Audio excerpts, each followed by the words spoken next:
When was the last time you focused on a sound? What was it? Did it last for a long time, or was it fleeting? Did you think about the sound afterward? Sound surrounds us at every moment of our lives. Our perception of it may be dimmed or altered because of sleep or pressure created by changes of altitude or due to temporary, progressive, or permanent impairments. We hear, but we also can feel sound effects through vibration. Dave Seidel is a composer and musician who works with sound and music in a way that invites you to focus and experience new depths of systems that Western ears may not be accustomed to hearing. If you haven't had the opportunity to hear Dave's music, you can visit mysterybear.bandcamp.com, and among the pieces you'll find there is a work called Elegy for Harold Budd, which we referenced several times during our conversation. I hope you'll check it out before listening further. Welcome to the Root Cellar.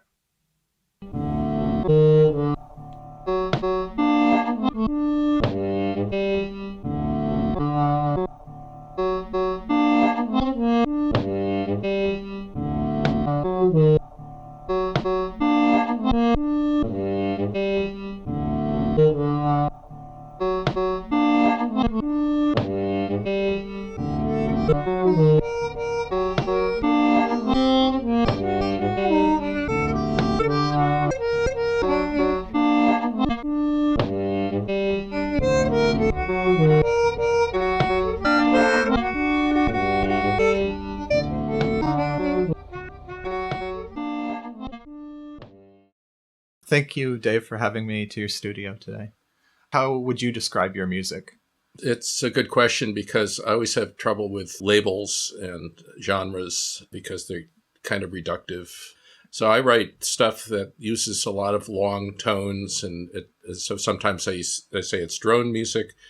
I sometimes use the word ambient just because it helps communicate to other people more or less what it is, but I don't really think of it as ambient, since the term ambient to me, at least as defined by Brian Eno, is something that music that you can pay attention to or have in the background. And that applies to some of my music, but I intend to write stuff that people will pay attention to.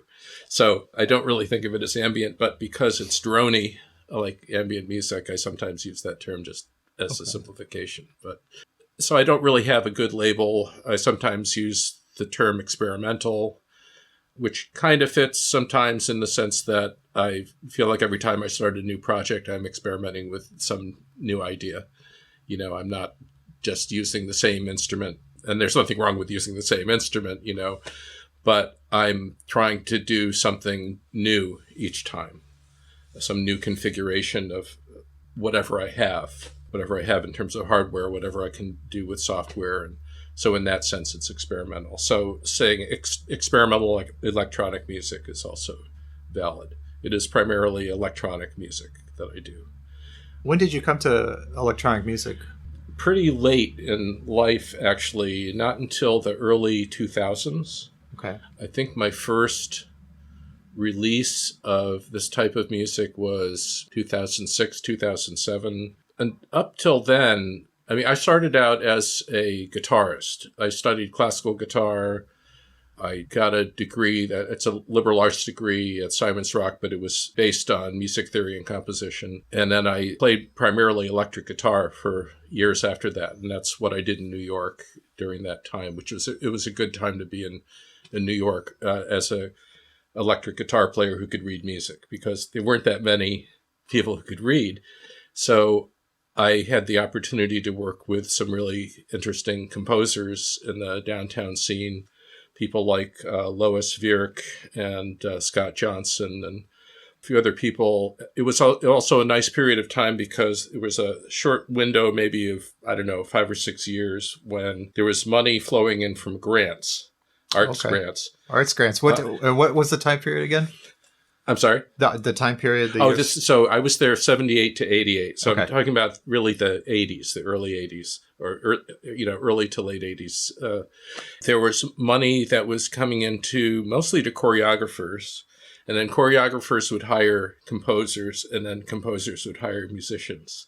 So I worked on a lot of projects where we were doing interesting music for dance projects. Oh, cool. Not all, but that was a lot of it. There was a lot going on then, and it was a really nice stimulus, for people. It was a lot of projects came about that way. And so it was a neat time to be there. I had a band of my own called People Falling, and I was in a band called Laguapa Papa, which was an instrumental kind of punk jazz kind of thing, funky jazz stuff.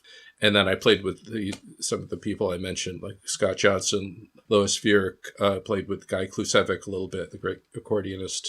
But then, I got married, we had a kid, we got tired of putting up with the city life. And so we left. And after that, I was still playing guitar, but I started to lose interest in the guitar. And also I was losing some facility, and I found out later that it was carpal tunnel that I was getting. I ended up with carpal tunnel in both hands, and it eventually had surgery in both hands to relieve that. So in retrospect, that may have been part of my disenchantment with the instrument. But I didn't feel inventive on the instrument anymore. I didn't feel like I was getting much from it. And also, I was no longer living in a place where there were a lot of opportunities to work with people. I mean, when you're playing other people's music and there's a lot of good music to play, you don't worry about it too much because there's always something to do that's cool and interesting.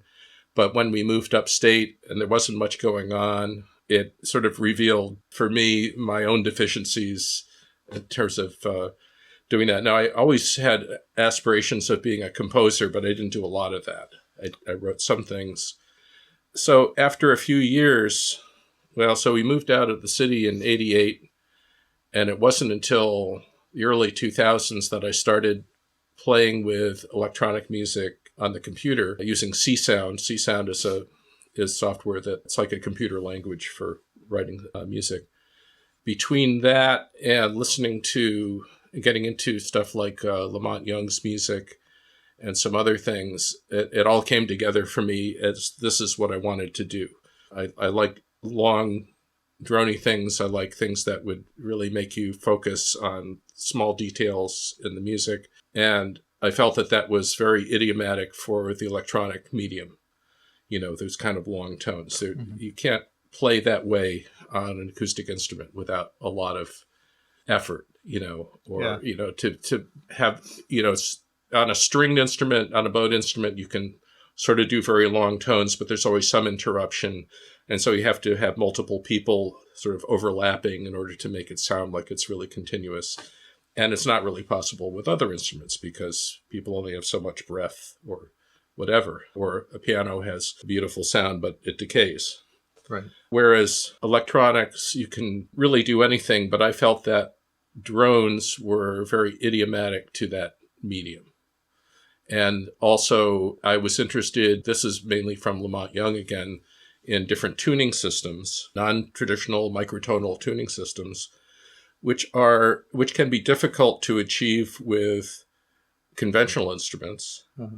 With some, there are some instruments that are suited for like bowed instruments that don't have frets or trombone or things like that. But most instruments have built-in scales. The piano is tuned a certain way, guitar is fretted a certain way. I wanted to experiment with pure intervals that you don't have on those instruments.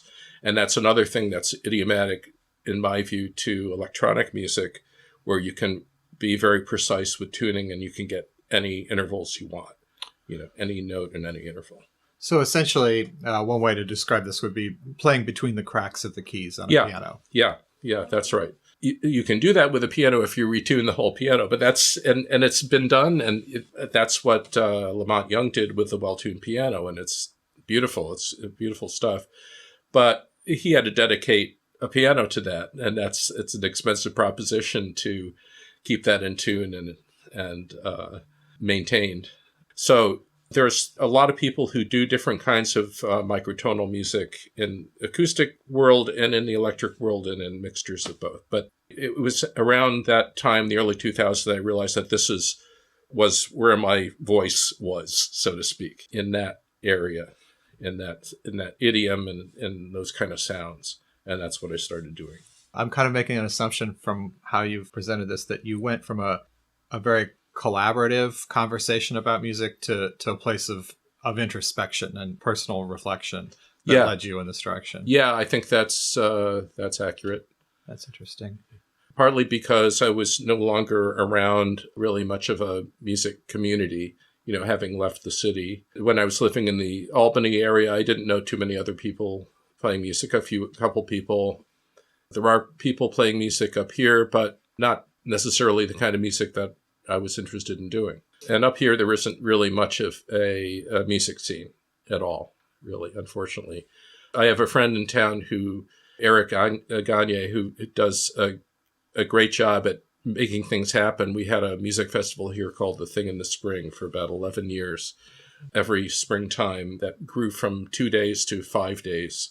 And he would bring in people from all over, very eclectic, all kinds of music.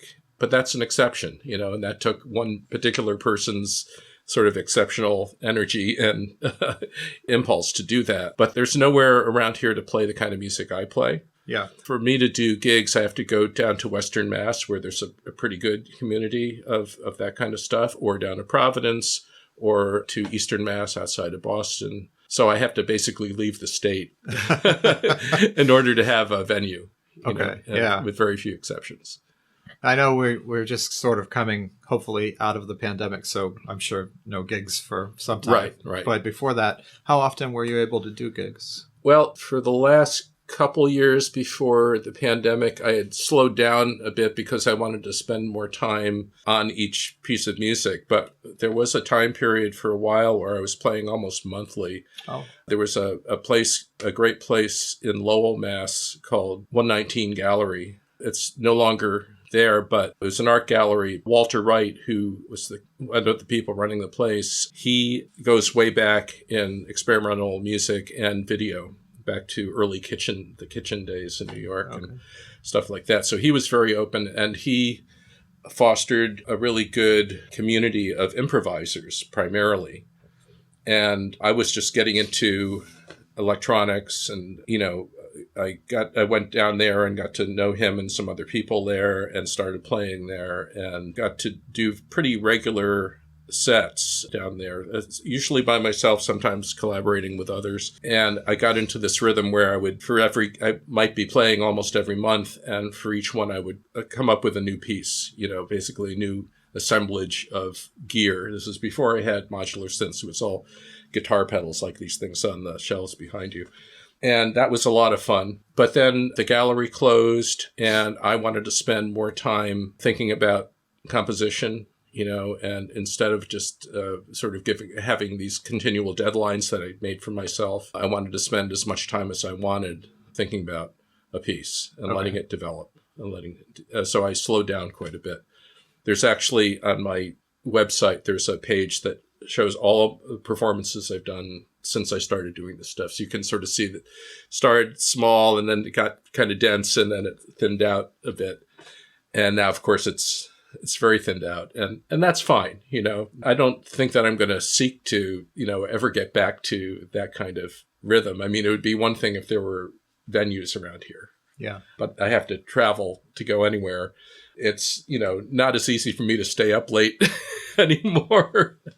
And also, I've been developing some arthritis that makes it so that I don't really want to do a lot of equipment hauling either. Oh, yeah. Like these speakers here, these powered speakers, which are great. I usually take with me because most of the places I tend to play at are DIY kind of places, galleries and living rooms and barns or whatever. And you have to bring your own stuff, Yeah. Those are a PA. Formidable speakers. I can imagine carrying those around. Yeah. So not into doing that so much anymore. And also, we're in an era where you've got things like Bandcamp, which I think is great, which is it's a site where people can publish their own music completely under their own control, sell it. Bandcamp takes a little bit, but they don't take a whole lot. And since the pandemic, they've been having these monthly, first Friday of each month, usually they have a day where they don't take any revenue at all, which is really nice since they recognize that a lot of people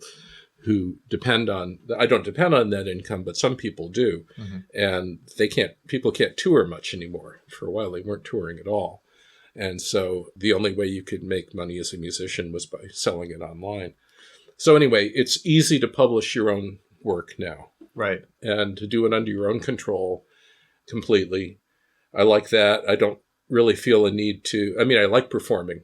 I'd like to perform once in a while. If it's a good place, where there's going to be people, I'm also tired of playing at places where there's more people on the bill than there are in the audience, like a lot of DIY type things.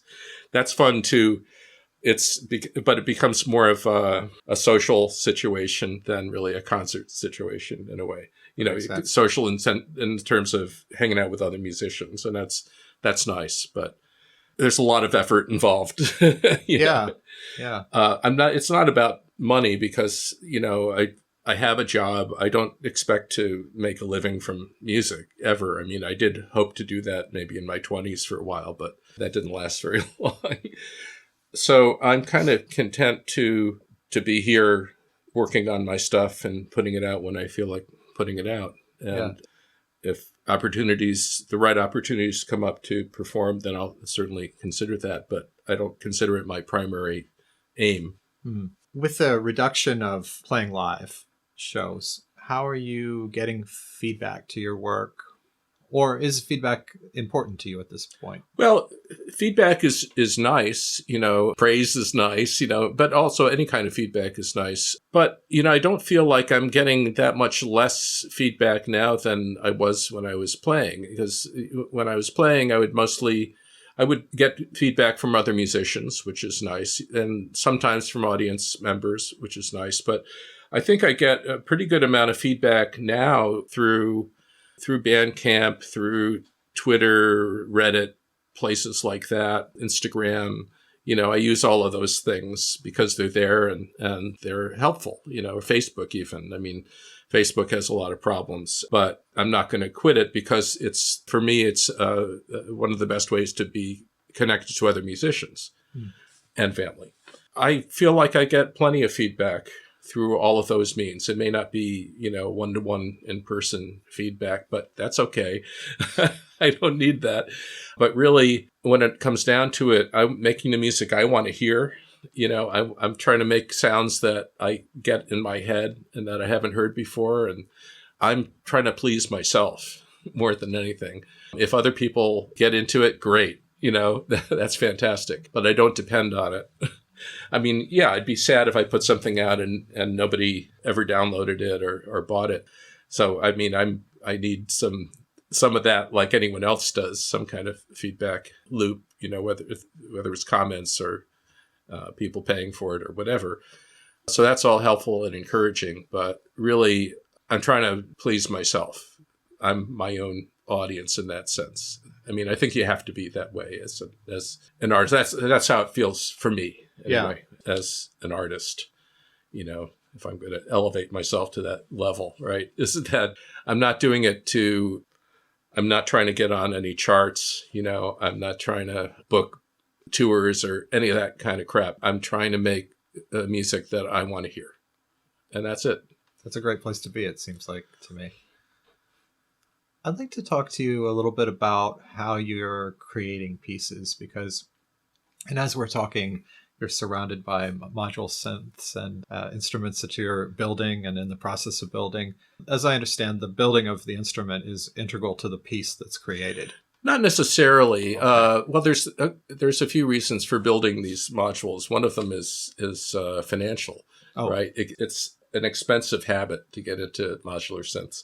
Each of these little things can cost anywhere from $150 to several $100s, that adds up. But it's a lot less if you can just buy a circuit board and a panel and then buy the parts yourself and then put it together according to the plan. So that's one of the reasons I do it. I also do it because I enjoy the activity and I feel like I'm gaining some skills. But to get back to your original question, I'm not building stuff to make a piece, but I definitely am influenced by what I have available to me. Before I was using modular synths and I was mainly using pedals, if I got a new pedal, and this is like during the time when I was playing pretty frequently, if I got a new pedal, that would probably be the core of the next piece of music I would write, because it would have sounds I didn't get before, and that would sort of spark some investigation. And that's true with this stuff too. Whether I built it or bought it, it's adding something new to the palette. So ideas come in different ways. Sometimes I'll get an idea just in my head, kind of abstractly, and usually it starts from that. But also it can start just from getting some new piece of equipment or building something, starting to play with it, and starting to see what some of the possibilities are, and then exploring that. Like today, I'm sort of starting a new investigation, right?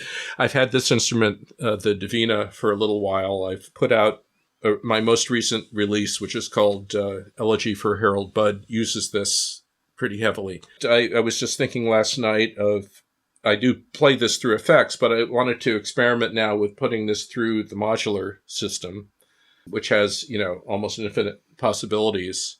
So it's not anywhere near to being even the germ of a piece yet, but I'm starting to get some sounds I haven't gotten before. I'm starting to see some new possibilities.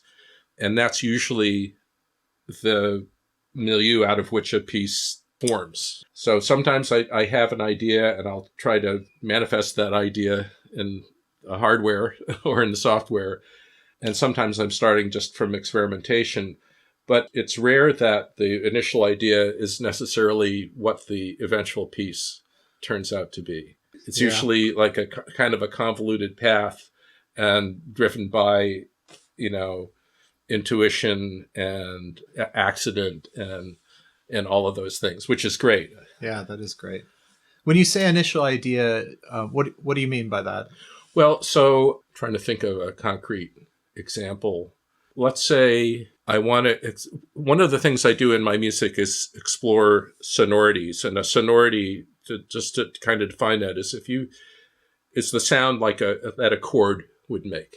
You play a chord on any instrument or in an orchestra or whatever, that sound is a sonority. My music is mostly sonority. It's not about rhythm. It's not about melody. It's usually about finding a sonority and then really exploring that, stretching it out. So sometimes often I'll have an idea for a particular interval or set of intervals I want to play with sometimes based on math, because when in the world of microtonal music, and in the sort of subset of microtonal music that I'm in, which it uses something called just intonation. Just intonation is based on ratios. It goes back to Pythagoras, when Pythagoras had an instrument called a monochord, meaning one string. And he showed that, well, if you pluck that string open, you get a note. If you pluck it, holding it halfway down, you're going to get a note that's twice as high. That's an octave, and that's a ratio of 2 to 1. Okay, and then each of those other intervals can be described as a ratio. At least if you do, that's what just intonation is about. So there are usually ratios of whole numbers. This is as opposed to our typical tuning system that, say, a piano uses, which is called equal temperament, where you take an octave and you divide it into 12 even pieces, one for each note. And they're not on the boundaries of perfect intervals or anything. They're just dividing it up evenly. So actually, and we're used to that sound, and it sounds good to us, but those are actually, if you thought of them as ratios, they would be irrational numbers, most of them. That's interesting. So people who are into just intonation like me are looking at mostly ratios of whole numbers, what we think of as pure intervals, like a fifth that doesn't have any beating. Beating is when sounds are just a little out of tune with one another. You hear this. Okay. Pure intervals don't have that sound. Pure intervals, like in the music of, Lamont Young, they have an entirely different character, because they just ring, and they just and each one has a different flavor, a different emotion. Anyway, it's fascinating, and that's one of the things that drives me. So sometimes I'll just want to explore a particular ratio or set of ratios, and I might just start there. And I don't know what the sound is going to be or what I'm going to do with it, but it's a sort of an abstract idea. And then I'll just come down here and I'll either write some code to do that, to make that sound, and then I'll go from there, or I'll tune it on one of these electronic instruments and get that kind of sound. And then I'll just take it from there. So when you talk about sounds having feelings within just intonation, is that part of your intuitive process, trending towards feelings or away from certain feelings? Not deliberately, because I say feelings, but it's not like I ascribe particular emotions to different things. I'm not like someone with synesthesia who will hear a note, the note C, and hears that as the color yellow, for example. Synesthesia is when you have different senses that cross like that. So some people have very specific feelings, emotions, sensations that they experience from specific colors, specific notes, specific intervals. I don't have that. I'm just looking for things that produce an effect that I haven't heard before, and in a way that gives me that feeling is a very broad word, the way I'm using it. Right? Yeah. I guess I'm trying to narrow in on it. Yeah. It's hard to do that, but maybe sensation is a better word. Okay. The sensation of listening to certain intervals is very different from other intervals. And I can't really describe how that is. That's a subjective thing, Sure. But I find it to be true. So I'm sort of always searching for new sounds that feel different from other sounds, that sound different from other sounds, but I don't attach them to specific emotions. Okay. I don't think about it that way. I don't think about it from an emotional perspective. It might end up having an emotional impact of some sort. Like this piece I just published recently, the Elegy for Harold Budd, I was really exploring a certain scale, a scale from Indian music called Marva. And I wasn't trying to do it in the context of Indian classical music because I don't have that background, but I love the sound of that scale. And when I like a scale, I like to hear the different sounds I get from combining the different notes of that scale, the different sonorities that are derived from that scale. And that's what I was starting from.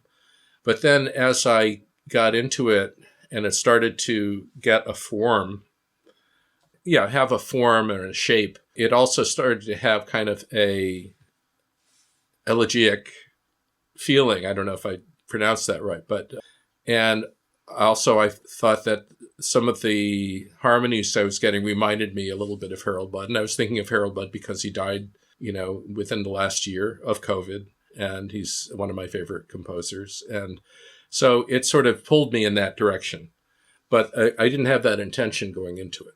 But those feelings emerged from the musical material that I was playing with. So that's usually how it happens. If I derive a certain sensation or set of sensations, emotions, whatever, from sound, it's not because I intended that. It's because something emerged and I recognized it and I decided to go with it and maybe emphasize it, purify it, make that, because it's resonating in me. So I'm going to extend that into a piece. We did narrow in on it, I feel like. I guess so. Yeah, I feel like so. I think it's kind of analogous. I mean, I'm not a painter, but I love art. And, if you look at someone like, I love Rothko's work. And to me, each of his paintings is a sonority. It feels like a sonority to me, or it's analogous to a sonority. I hadn't thought of it that way, but I like that. I mean, cool. That's the closest visual analog I can come up with to the kind of things I'm after. Yeah. Yeah, what I like about those is the sense of concentration or focus. Yes. And I was just the other day before I headed up here to New Hampshire listening to the Elegy for Harold Budd and was thinking about that focus and concentration and how interesting I thought that was. in the context of a world in which focus and concentration, I think, are less and less part of our lives. I think it's a really good point. And I didn't mention the concept of minimalism before, but that's something that means something to me too. I think the word minimalist, I can embrace that term for my work. And I forget who defined it this way, but someone defined it as forcing or compelling the viewer, I think in the case of visual art, to focus on small things or on one aspect of something. Minimalism is about removing everything but one idea in some case and making that idea the one thing that you will focus on, whether it's a line, a color, a shape. I look at music that way too. And I definitely feel that focus is really, I'm very much concerned with that. I want to make music that will get me to focus, and maybe other people will focus on it too. So yeah, I think about that a lot. That's interesting. I'm wondering about focus in terms of, so the way I'm hearing your transition into electronic music is that it's in part connected to your moving from New York City out into more town. I don't know if rural is the right rural word. Sure. Okay. I'm wondering how much do you feel that landscape or nature impacts your work? Yeah, for sure. I pay a lot of attention to the sound world around me. It's one of the things that drives me crazy about winter is having to have the windows closed and and why I use air conditioning sparingly, because it creates this white noise that muffles everything else and you become closed off from the world. I really dislike that feeling of not hearing what's going on outside. But I love sitting on our porch and listening to the air move, the wind through the trees, distant sounds, hints of distant sounds. I really think I didn't make up this term, although I used it in the title of a piece, I think. I think of the atmosphere as an ocean of gas rather than water, and It is kind of, and we're at the bottom of it. And there's a lot of things that resonate through that. That's what sound is. I mean, sound is vibration through a medium. Mm-hmm. And for us, the medium is air most of the time. So you're hearing periodic waves, propagating through air. Anyway, when I think about that, not too technically, but just in a general way, when I'm listening to sounds out there, I think then that definitely has an influence on me. I like noticing when, like 3 or 4 weeks ago, I was listening to the sound of the wind through the leaves, and I realized, this is autumn is starting right now, because the sound of the wind through the leaves changes as soon as the leaves start to dry out in preparation for, at least for deciduous trees, when they start to dry out and then change color and then drop. Yeah. But before they get to the point that they're even visually different, they start to get drier, and the sound that they make brushing against one another as the wind goes through it changes. And I love being able to hear those changes. Or, once it's winter, the sound is entirely different because all of those trees are bare. Mm-hmm. So the sound of the wind is very different. So I pay attention to that stuff. It definitely has an influence on me. And I don't think that kind of sound is expressible in a way that isn't sort of droney. That's about, long duration and focus, Yeah. The wind. Is that a favorite sound? Yeah, I'd say it is. And actually, I realized a couple of years ago that one of probably the earliest sound that was significant to me, and as a young child when I was living on my grandparents' poultry farm in upstate New York, in Ghent, New York, was the sound of a small plane passing overhead. Oh. That droning of that engine and changing very slightly in pitch as, through the Doppler effect and other things. That sound has always been with me. I love that sound. Yeah. I mean, it's not a natural sound. It's a sound produced by, human activity in nature, Yeah. But, I have another piece that is more or less based on that kind of sound, even though I don't use it literally. But I love that sound, and that's one of the most significant sounds to me. That is a nice sound, particularly on like a lazy day. When Yeah. there's not a lot else going on. Right, right. Yeah. And That when is a it's good just sound. one engine. Yeah. And a smaller plane is more interesting than one of the very high, commercial planes, Oh, I that's think. interesting. I haven't paid much attention. I'll have to do that. I'll have to pay attention to plane size. That's Well, interesting. I lived in a place that was near a very small airfield, not a commercial All airfield. right. And so that's the kind of stuff I heard mostly. And you'd hear the big planes once in a while, Yeah. because we were probably on the flight path or not far from the flight path for, Newark and JFK and all of those things. But the ones that I noticed were the small ones. They were louder and more prominent. Huh. And that's one of the things I miss in the wintertime is not being able to hear that stuff from inside. So, you can go outside to hear it if it's not too cold. But I do have not quite a fantasy. It's more of an idea. I would love to someday set up microphones like outside the house just so that I can hear the sound during the cold season when the windows are closed, as if the window was open. Yeah, that's a great idea. Yeah, I like that. You should totally do that. whether it's mounted on the roof or Yeah. whatever. It's an idea I've had in the back of my head for a while. I don't know if I'll ever try to do it, but That sounds fun. Are there animal sounds? So far, the sounds we talked about are wind and machines. Right. Also, I love ocean sounds as well. Oh yeah. Yeah, I love animal sounds. I don't feel like they're as closely related to what I do, but we do hear a lot of animal sounds around here. We hear crows all the time and all these other birds.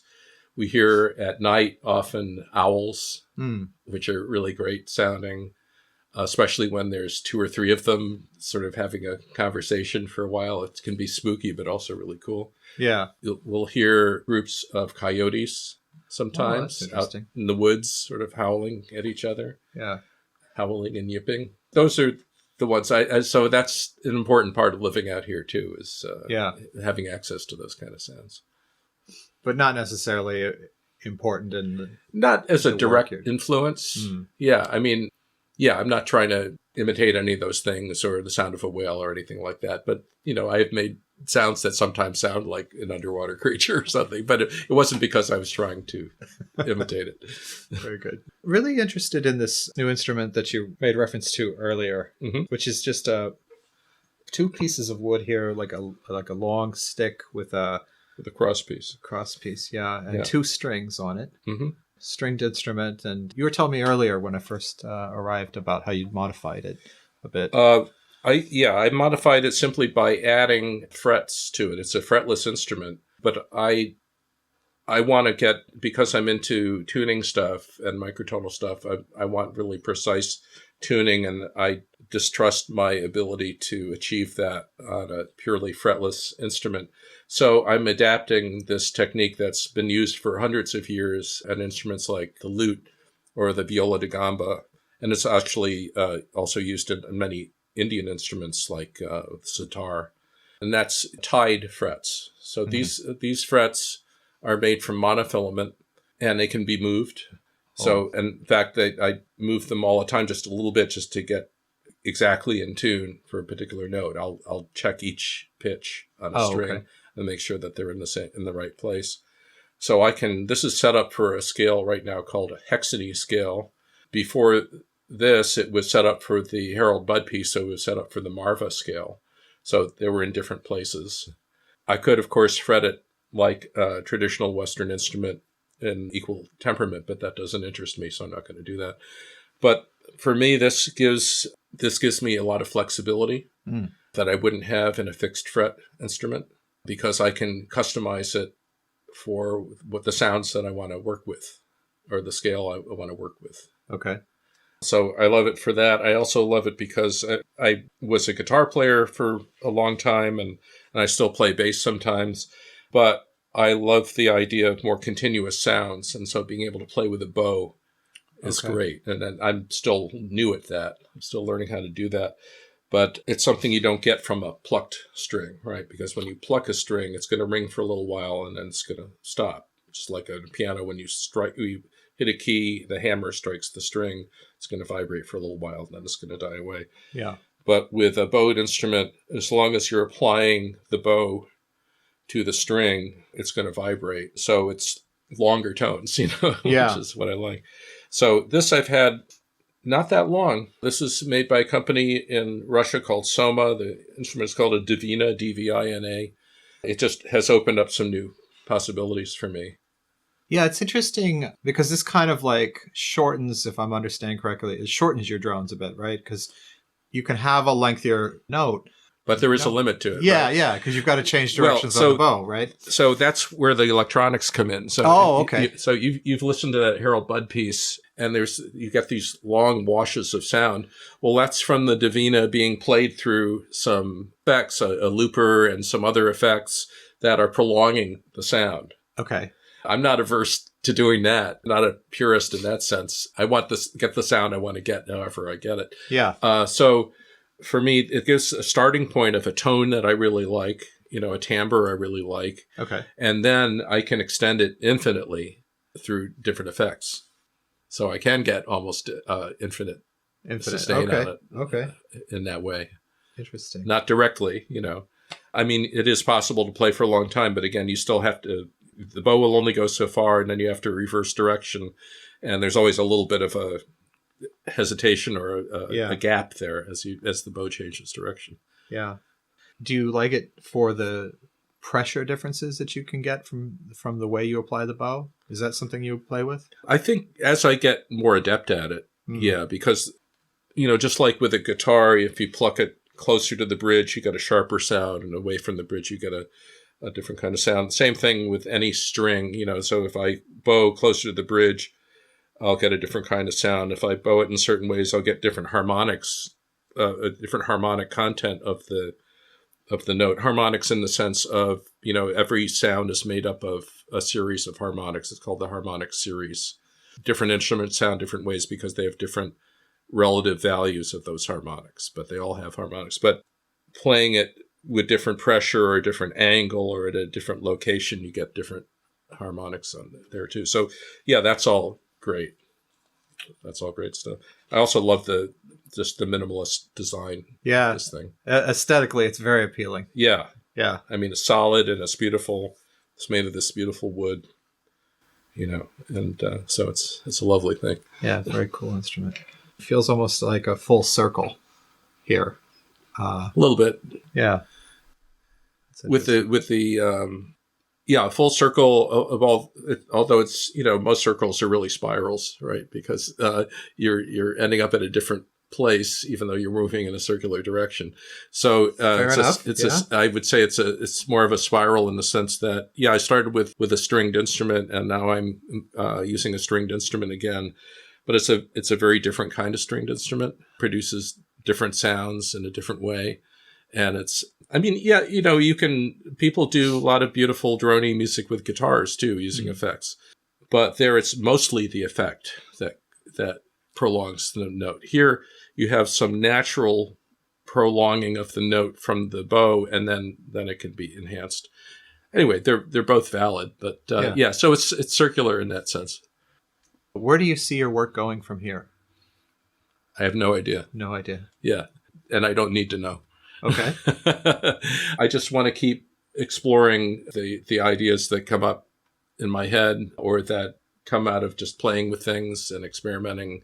I mean, it's all going to be coming out of my brain, so it's going to have some consistency, I think, probably in that regard, because I have a certain perspective, and my perspective is not really changing. The precepts are not changing. The way I use those precepts maybe changes, but I think I'm always going to be, I feel like I'll probably always be concerned with some of these considerations of focus, concentration, the paying attention to small details.